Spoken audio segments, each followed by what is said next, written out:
Assalamualaikum warahmatullahi wabarakatuh. Waalaikumsalam Ketemu warahmatullahi wabarakatuh. kembali bersama Sastri Bakri Channel, tempat berbagi ilmu, berbagi cerita, berbagi budaya. Hari ini saya ingin bercerita sekaligus berbagi budaya bersama Kade Iratu.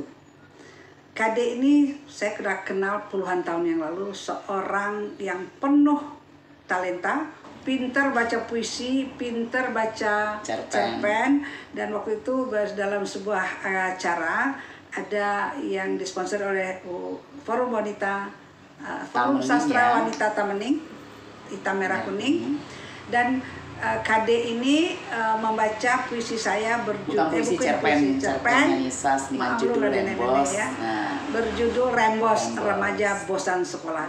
Memang luar biasa pada waktu itu Kade bisa membawakan tokoh seorang ibu, dengan baik, seorang tokoh remaja dan segala macam. Karena gurunya kali ini kita ingin menggali Kade. Dulu namanya Musriadi. Rasanya wak membonya imus, kini lah pakai Kade Iratu, batu sudah.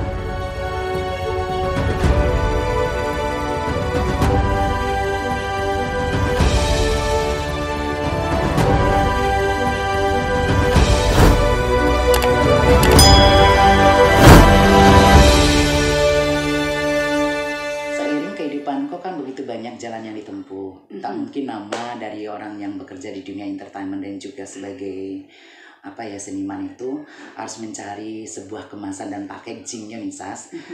Kalau dulu namanya Musriadi di akademi sesuai dengan hari kelahiran di STTB, sudah tuh ditampek surat-surat yang penting gitu kan. Sampai sekarang masih sampai ini tetap Musriadi kalau yang berhubungan dengan demikian gitu.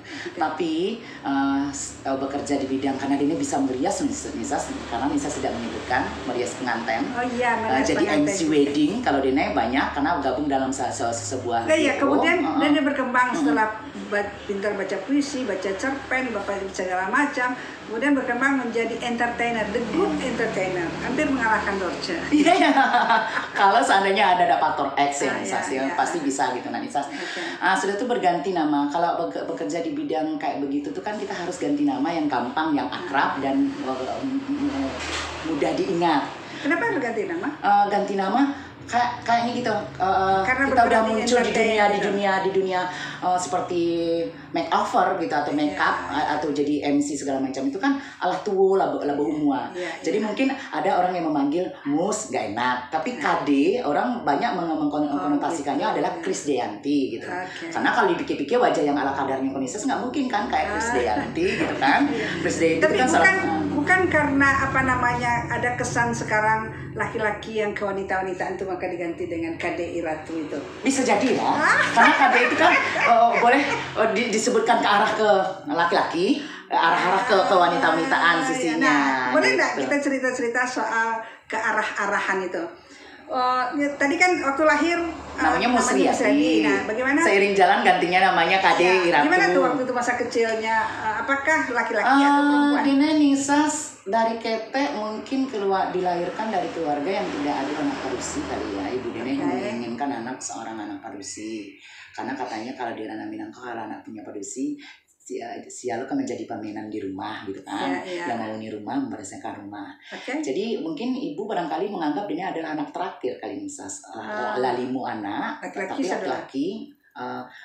Lain ada anak parusi yang pertama, tapi anak parusi itu agak kelak-lakian, kecowok-cowokan gitu. Mungkin ibu tidak merasa merasa memiliki seorang anak wanita nih Sas. Lalu diperlakukan jadi perlakukanlah dari keteknya gitu kan. Bahkan ibu melakukan misalnya adalah mitos mengatakan kalau seandainya anak parusi, kalau anak ingin melahirkan anak seorang perempuan, tolong ada satu rumah yang banyak anak perempuan, tolong ambil bagian pekakas dapurnya gitu. Dibawa pulang, mungkin itu akan bisa menjadikan keinginan untuk mendapatkan seorang anak perempuan nih Sas. Walaupun lahirnya laki-laki tapi tetap diperlakukan. Tapi ibu mengatakan ketika anak baru dilahirkan rata-rata kan mengiak gitu ya, menangis gitu ya. Tapi tangis Dene itu mengibaratkan lengkingan seorang bayi wanita nih Sas gitu. Jadi memang bawaannya mungkin kalau Dene bawaan sudah perempuan. Kemudian diperlakukan juga perempuan. Pakai baju perempuan. Nah, waktu tidak boleh bergaul kemana-mana. Tapi Beko kan dulu tuh tahun 70-an itu nih Sas.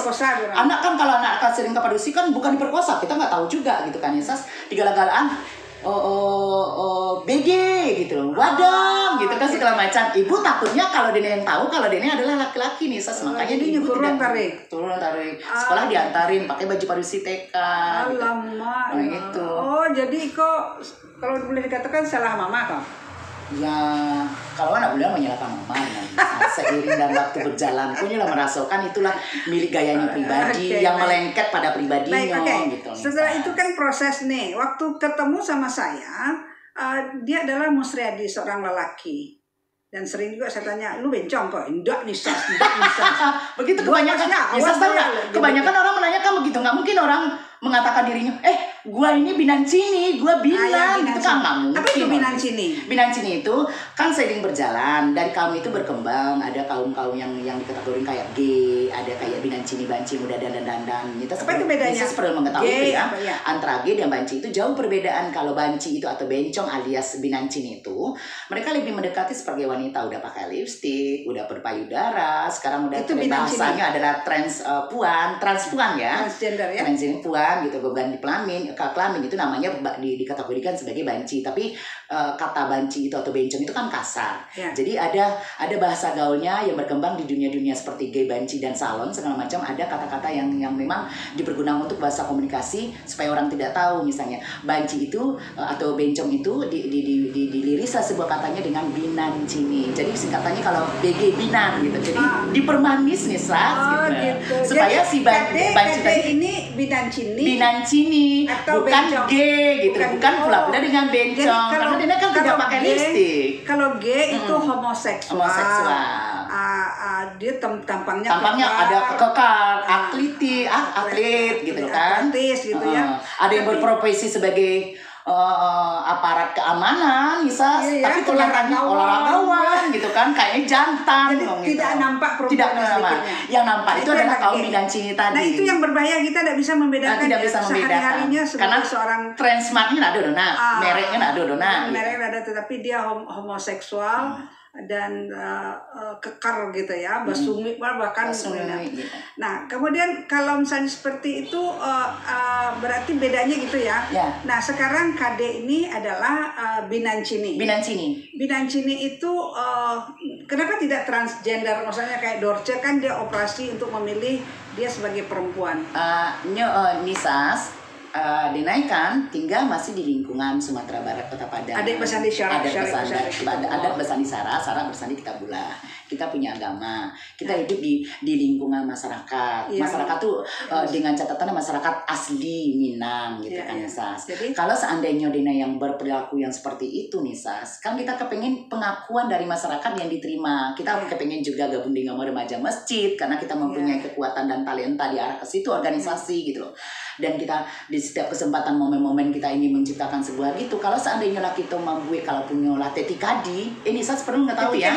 Tetikadi itu bahasa Binancininya adalah sustagen, tetikadi alias tete gitu. Jadi tete itu tetikadi kan, persamaan bunyinya tetikadi. Nisa harus banyak juga berbicara. Kalau dengan kadi harus banyak mengetahui bahasa begitu. Tetikadi. Jadi kalau seandainya berubah menjadi tetikadi, bukan dia menjadi jelas pilihannya menjadi perempuan, karena dalam agama kita kan dimungkinkan itu namanya khunsa. Waktu Tuhan bicara dengan Buya khunsa, kalau kecenderungannya memang kepada perempuan, maka dia boleh setelah mengikuti proses medis, proses agama, proses segala macam, sehingga dia menjadi perempuan kayak Dorce itu.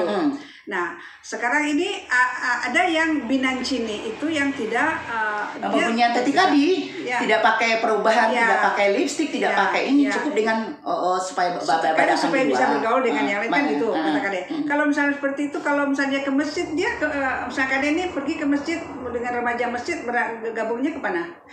Ke safnya laki-laki nih Sas. Beragama sepertinya artinya agama itu kalau dilarikan ke agama nih, kita kan punya agama. Ya. Yang tahu agama itu adalah perempuan dan laki-laki. Ya. Jadi kalau seandainya awak masih mengatakan punya agama, pasti Tuhan akan menerima segala macam, mungkin wujud awak yang asli gitu. Gitu. Mungkin yang tadi digancini, mungkin ada suatu kejiwaan yang menempel pada diri kali ya, Nisas. Mungkin kebawa-bawaan ke Mayu dan segala macam.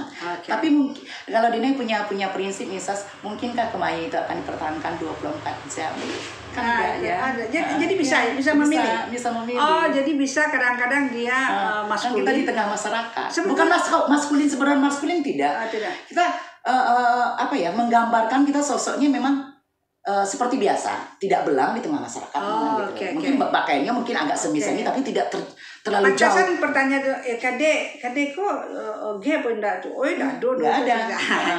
Ge itu kan ganteng. Tetapi bagaimanapun, walaupun ada kecenderungan perempuan, kecenderungan laki-laki sejak kecil dipakaikan perempuan tetapi sebagai manusia kan pasti tetap ada feelingnya mungkin karena kayak Kiko Nisas udah dari kecil kan kita diciptakan oleh ibu tuh sosok sebagai seorang anak perempuan. Mungkin udah melekat perempuan gitu. Contohnya Dina kan masuk SD tuh nggak boleh di ibu kepala sekolah untuk mengenakan pakaian yang Dina kenakan, kayak pakaian long dress, pakaian yang rok gitu kan, karena sekolah umum tidak bisa menerima anak demikian. Karena Dina bersikukuh dengan pendirian tidak mau ganti pakaian. Selama 2 tahun Dina tidak masuk SD nih, Sas. Tapi setelah itu Dina perlu pendidikan, perlu sekolah. Akhirnya Dina luluh dengan peraturan yang berlaku di sekolah, makanya pakai celana. Tapi karena Dina mungkin karena dia udah dibentuk jadi kayak cewek, mungkin bagian-bagian tubuh mungkin bagian pantat kok nggak mau nih, Sas. Buat apa sih? Nah, tujuannya apa sih? Gitu. Pertanyaannya kan sebagai manusia ada feelings of jadi pada tahun-tahun 70-an, 80-an mungkin yang kayak KD nggak berkembang nih, Sas ya. Mungkin ada BG-BG mungkin di salon-salon kayaknya seperti Padang Teater itu yang tukang salon, tapi tidak berkembang nih, Sas gitu. Setelah tahun 80-an Dina remaja, mulai keluar dari pergaulan yang sesungguhnya, tapi tetap juga kemasan seperti itu. Kemayunya masih ada, cuman kemayunya tidak melambai gitu. Hai, Bu, kan begitu, tapi biasa-biasa nih, Sas. Adalah teman mengajak untuk kumpul bareng-bareng sama-sama yang kayak sama Nancini. Sudah tuh pada saat itu tuh kita dandan di rumah, mungkin dandan dari rumah pakai lipstick dulu, misal apa sih pewarna, misalnya dari arang pun boleh dipakai sebagai blush on supaya tetap berdandan gitu. Beko turunnya mulai dari apa tuh nih, Sas? Mulai dari Taman Imam Bonjol sampai ke Korem. Kita berdiri di situ. Terus kita kalau seandainya hujan, bukan menggale, maksudnya juga mengekspresikan diri karena di rumah tidak bisa berdandan full gitu. Itu aja sensasi. Karena kita tidak tahu pula dulu apakah bisa jadi suatu pekerjaan atau menghasilkan, belum tahu nih, Sas. Tapi berarti Minancini yang jualan di Taman Melati itu nggak seperti itu kan? Tidak, itu memang dirinya memang bukan spesial ya. Memang diterjun sebagai untuk mencari nafkah itu. menjual. Menurut kalian gimana tuh? Kalian tidak suka. Kenapa tidak digali potensi dan talenta sesuai Nisa katakan? Tadi talentanya banyak, jadi MC, kemudian apalagi. Dan satu nih, Sas, kalau seandainya Dene berubah memakai ketika tadi sudah tuh idomnya dimancuangkan atau dipinir segala macam itu. Jadi kalau seandainya ada orang meminta jadi MC-nya acaranya adat, kan orang berpikir ini siapa gitu kan. Tapi kalau biasa-biasa kita memakai peci aja dengan baju koko udah kelihatan, walaupun intonasi katanya agak sedikit mendayu ketimbang MC dari cowok. Tapi pertanyaan dulu tadi, ada apa? Tadi kan feelings of love. Pasti ada rasa kan? Ya, punya rasa, Bisa umur barayo, Dena nggak tahu persis kalau waktu remaja tuh mulai sur dengan lawan jenis gitu. Sekitar umur berapa? Lawan jenis padusi apa laki-laki? Iya, Dena yang menganggap diri Dena sebagai padusi.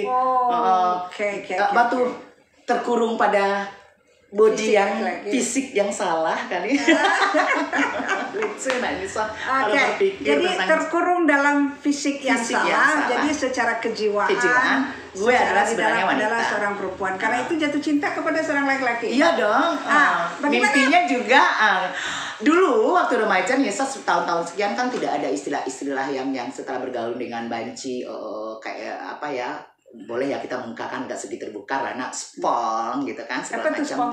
Spong tuh mungkin ada perilaku sesuai dari banci kepada lawannya, kayak apa ya, masukin punya spong gitu kan, istilahnya kayak gitu kan, kita nggak kenal dulunya gitu. Mungkin dulu waktu remaja umur 3 balik tahun sampai balik tahun sampai SMP ada cowok ganteng yang memang suka kesirok darah gitu kan. Sudah tuh ternyata tuh mungkin tuh karena dia awal lincah dan segala macam banyak kegiatan di SMP, mungkin sekawan awal tuh nggak merasa merampas pusing karena dia berpikir pacarnya adalah cewek gitu loh. Awal sendiri mengatakan suka bertapuk sebelah tangan gitu. Ya. Itu yang dirasakan itu semasa pada saat berat sekali nih berat sekali nih Sas. Kalau gitu nih Sas, kita jatuh hati. Kalau seandainya kita sebagai wanita yang sesungguhnya, mungkin ada ya orang yang mengatakan gue cinta sama lu gitu. Kalau kita wanita sesungguhnya, kalau dihitung-hitung kan nggak buruk-buruk bana wajalah kadar. Tapi berpikir, ya Allah, siapa sih yang akan bisa mencintai dia punya cowok sosok atau body seorang laki-laki pada angan-angan awak dicintai oleh seorang laki-laki memang dalam mimpi, dalam hayalan gitu loh. Mali orang-orang sudah punya rumah tangga segala macam mungkin awak mengatakan bahagia berumah tangga di Sas gitu kan. Ternyata itu cuma sebuah mimpi gitu. Untuk mendapatkan kasih itu mungkin melakukan perjuangan yang sangat dahsyat gitu loh. Jadi, itu pada saat itu gitu karena orang tidak tahu yang namanya binancini, yang namanya banci nih Sas deh. Akhirnya nangis nggak ada tisu biarin aja lah gitu itu nih Sas ya. Jadi memang luar biasa ya perjuangan Kak D ini dalam menghadapi kebutuhan pribadinya sendiri. Ternyata kebutuhanku tidak harus bisa kita hidup dengan penghasilan, namun ada sesuatu yang sangat memberontak, tidak bisa diredakan, tidak bisa ditahan. Tidak, orang bisa bercerita, oh harus dengan olahraga dan segala macam, itu kayak sebuah kebutuhan ya Sas. Apalagi fantasinya gimana sih kita dekat dengan orang yang kita cintai, kita dipeluk, dikis gitu loh. Tapi ternyata orang yang dicintai itu mungkin tidak mengerti dengan perasaan. Mungkinkah mereka akan melakukan hal yang mimpinya sesuai dengan pasangannya dengan cewek, terus diupdate ke kita gimana gitu. Jadi sampai saat ini nih Sas, zamanlah berkembang, orang udah tahu kali berhubungan dengan seorang binancini karena YouTube telah memberikan tutorial sebagai tayangan. Mungkin nggak sulit ya Sas ya, dan mungkin orang udah modern, banyak orang telah menjadi yang demikian juga gitu. Oke. Gampang. Oke, baik, sampai di sini dulu cerita kita ya. Nanti kita sini air matanya sudah keluar, kan kita tahan. Kita sambung nanti berikutnya. Sampai ketemu episode berikut. Assalamualaikum warahmatullahi wabarakatuh.